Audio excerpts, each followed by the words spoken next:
Hello, this is Gita Prana. I'm going to share this traveler's notebook insert that I made for a swap over at the Facebook group Junk Journal Junkies. It's really kind of dark outside today, so I'm having to film this in a different room, and it's kind of crowded, and I might knock the camera, so I'm apologizing in advance. So this is the front. I just have it closed like this, just obviously a notebook, traveler's notebook insert doesn't need a closure.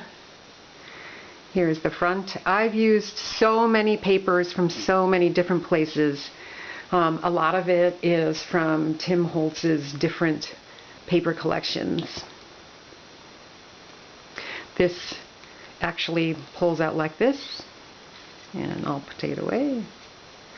Here is the first page. There's a vintage photograph here, an insert. This is a pocket. See, I'm knocking the camera already. And a tag. And a pretty blank tag with sewing. This is an actual vintage postcard that I have. I have so many from family members that have passed away so long ago. And another tag with some stenciling and stamping. These two pages are blank. Here is another pocket with another little tag and this cute little ticket from Tsunami Rose, and another. This pocket is actually a bag. Here is a, I don't know what you call this, a will call tag that I got from Denise's shop, A Tattered Dream, on Etsy. And another little stamp tag. This is tracing paper pocket. That was inspired by the fantastic journal maker on YouTube called Jibid Neary. I'll put her name in the description. She makes wonderful journals, and if you haven't seen them, you should go to her channel. Another vintage postcard.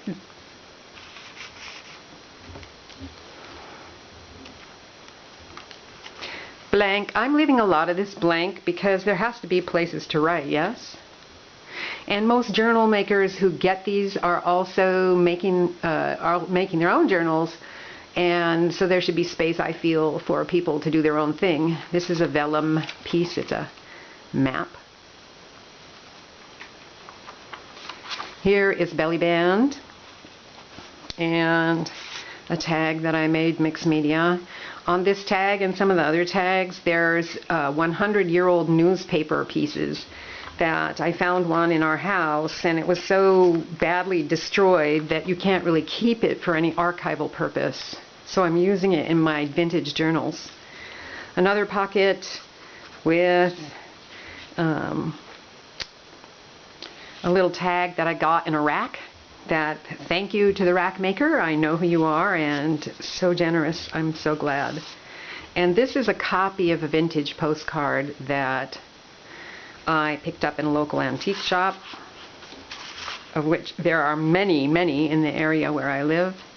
All the papers have been coffee dyed.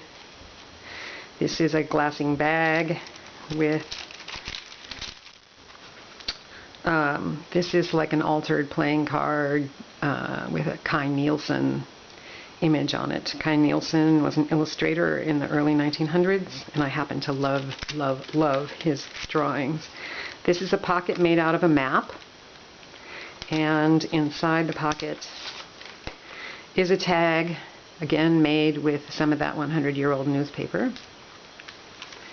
This is the middle of the signature, and I put tickets on the strings that bound it. And a pocket on the other side, again with the old newspaper. And the other part of the bag, and a blank page, and a vellum pocket, which I don't even remember what I put in here now. A little kind of a booklet. And another tag with a stamp, shadows stamp from India.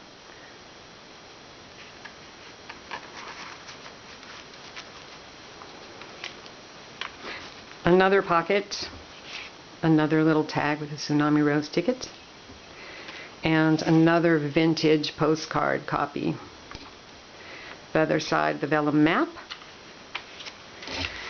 More space to write.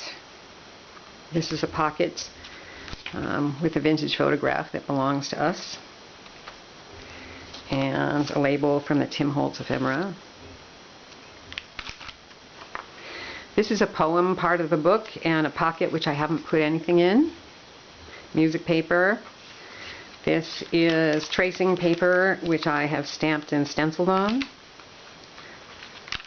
More tracing paper, more graph paper. Here is a beautiful bag that I received in a swap, and another vintage copy of a vintage postcard inside. A little corner pocket and a vintage lady. I'll put this back later, obviously. And the final page is a pocket with kind of a sort of a blank tag to write on, and the back is just plain. So that's my little travels notebook journal. I hope you like it. I'm in the middle of making another journal for another swap, which hopefully I'll share. Like many people, making YouTube videos is a little bit, what would you say, difficult. You never know if you're going to be distracted, and I know for a fact in this one the light isn't great. But thank you for your patience for looking at it, and see you again.